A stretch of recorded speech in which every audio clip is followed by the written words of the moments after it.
हाय, मेरा नाम विवेक आनंद है और मैं पिछले वर्ष से BHU PET का एग्ज़ाम दिया था जिसमें मेरा रैंक 82 आया था। और अभी मैं फ़िलहाल यहीं BHU मेन कैंपस से ही MA पॉलिटिकल साइंस में PG कर रहा हूँ।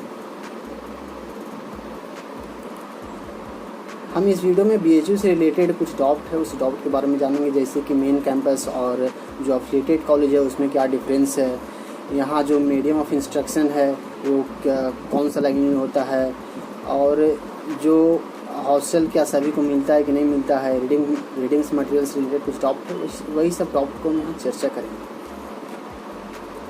देखिए, सबसे पहले हम बात करते हैं कि मेंस जो आपका मेन कैंपस है और जो एफिलिएटेड कॉलेज है उसमें डिफरेंस क्या है। मेन कैंपस जो है वो यहाँ लंका जो है वहाँ स्थित है।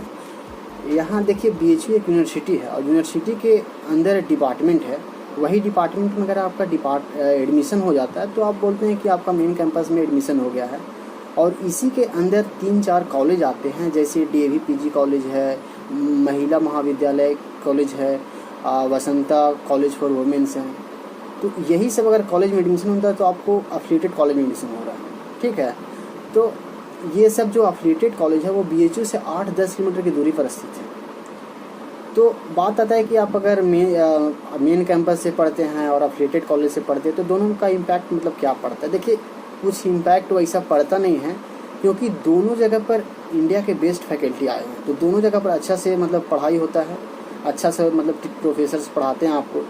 और जो एग्ज़ाम होता है, आप या मेन कैंपस में पढ़िए या एफिलिएटेड कॉलेज में पढ़िए, एग्ज़ाम दोनों का साथ में होगा, रिजल्ट भी साथ में निकलेगा और जो सर्टिफिकेट मिलेगा वो सर्टिफिकेट भी BHU का ही लोगो होगा सर्टिफिकेट में। तो वैसा कोई चिंता का विषय नहीं है। आप अगर आपका एडमिशन एफिलिएटेड कॉलेज में हो रहा है तो एफिलिएटेड कॉलेज में करवाइए, आराम से करवाइए, कोई चिंता का विषय नहीं है। दूसरा क्वेश्चन आता है कि यहाँ जो है मीडियम ऑफ इंस्ट्रक्शन क्या है। तो देखिए, मीडियम ऑफ इंस्ट्रक्शन इंग्लिश में भी दिया जाता है और हिंदी में भी दिया जाता है, बाईलैंग्वेज, ठीक है। क्योंकि यहाँ जो स्टूडेंट्स हैं वो डिफरेंट पार्ट्स ऑफ कंट्री से आते हैं। तो कोई जो स्टूडेंट्स हैं वो हिंदी रीजन वाले एरिया से आते हैं, कोई स्टूडेंट्स जो है सो इंग्लिश रीजन वाले एरिया से आते हैं।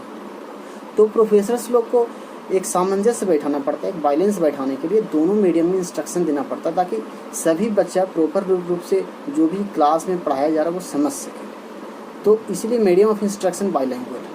तीसरा बात करते हैं कि क्या प्रोफेसर्स जो है वो रीडिंग मटेरियल्स देते हैं।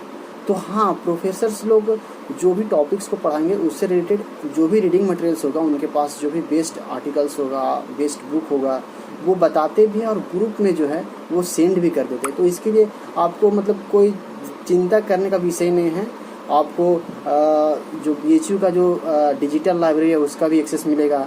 आप BHU के सेंट्रल लाइब्रेरी में जा सकते हैं, वहाँ पर बुक इशू करवा सकते हैं, वहाँ बहुत सारी बुकें रखी हुई हैं। तो रीडिंग मटेरियल आपको मिलेगा, खूब मिलेगा, आप पूरा पढ़िए, कोई दिक्कत नहीं होगा आपको। तीसरा बात आता है कि क्या सभी लोगों को हॉस्टल्स मिलता है। तो नहीं, सभी लोगों को हॉस्टल्स नहीं मिलता है, क्योंकि BHU में बहुत सारे सब्जेक्ट्स का पढ़ाई होता है। IIT ले ले, मेडिकल्स ले ले, एग्रीकल्चर ले ले, या हम आर्ट्स की बात करें, साइंस की बात करें, सोशल साइंस की बात करें, लॉ की बात करें, तो सभी चीज़ों का पढ़ाई होता है। इसलिए BHU को सर्व विद्या की राजधानी भी कहा जाता है। तो सभी लोगों को हॉस्टल्स देना मतलब बहुत डिफ़िकल्ट है, पॉसिबल नहीं है।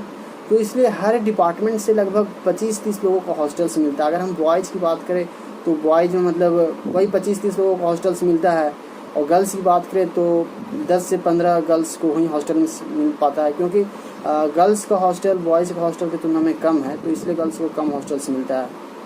अब हम बात करते हैं कि अगर जिनको हॉस्टल्स मिल गया है तो उनका क्या खर्चा आता है, फूडिंग्स में क्या खर्चा आता है, लॉजिंग में क्या खर्चा आता है। तो देखिए, लॉजिंग का बात करें तो 4800 रुपये लगता है 1 साल का, ठीक है। और अगर फूडिंग का बात करें तो आप मंथली पेड कर सकते हैं या फिर आप डेली बेसिस पर खाइए और पेड करते जाइए। तो अगर मंथली आप पेड कीजिएगा तो 3200 रुपया लगेगा या फिर 3300-3400 रुपये लगेगा, सब जगह अलग अलग थोड़ा रेट है। और अगर हम डेली बेसिस पर बात करें तो एक टाइम का लगता है, मतलब एक प्लेट का खाने का खर्चा वो 40 से 50 रुपये के बीच में लगता है। हर हॉस्टल्स में अलग अलग है। गर्ल्स हॉस्टल में आपको 40 रुपये लगता है, कहीं कहीं 50 रुपये लगता है। तो यही रेट है। और अगर हम बात करें जिनका हॉस्टल्स नहीं मिला है तो वो बाहर कैंपस के बाहर रह सकते हैं।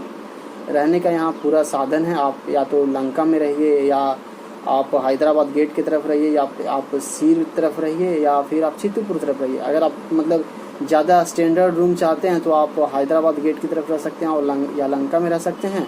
और अगर आप थोड़ा आर्थिक दिक्कत है तो आप चित्तूरपुर की तरफ रहिए या फिर सीर की तरफ रहिए। आपको मतलब एक लो प्राइस में रूम मिल जाएगा आपको। अगर हम प्राइस की बात करें, रेंट की बात करें, तो आपको मतलब सिंगल बेड का रूम 1500 से 2000 रुपये के बीच में मिल जाएगा। और अगर डबल बेड की बात करें तो 3000 रुपये तक में आपको डबल बेड मिल जाएगा, मतलब 2500 से 3000 रुपये तक के बीच में। और अगर खाने की बात करें तो आप बाहर रह करके भी आप कैंपस के अंदर का खाना खा सकते हैं। आप मतलब किसी भी हॉस्टल्स में जाइए और वहाँ का मेस का यूज कर सकते हैं। आप पैसा पेमेंट कीजिए और खाना खाइए, एक टाइम का 50 रुपये लगता है। तो आप सबसे बड़ा सुविधा है कि मैं मतलब कैंपस के बाहर रह करके भी आप कैंपस के अंदर का खाना खा सकते हैं। तो खाने का कोई ऐसा कुछ प्रॉब्लम नहीं है। देखिए तो आपको 7 से 8 हज़ार रुपये तक में खर्चा पड़ेगा। और अगर कुछ डाउट हो आपको तो कमेंट कीजिए, आपकी समस्याओं को हम सुलझाने का प्रयास करें। धन्यवाद।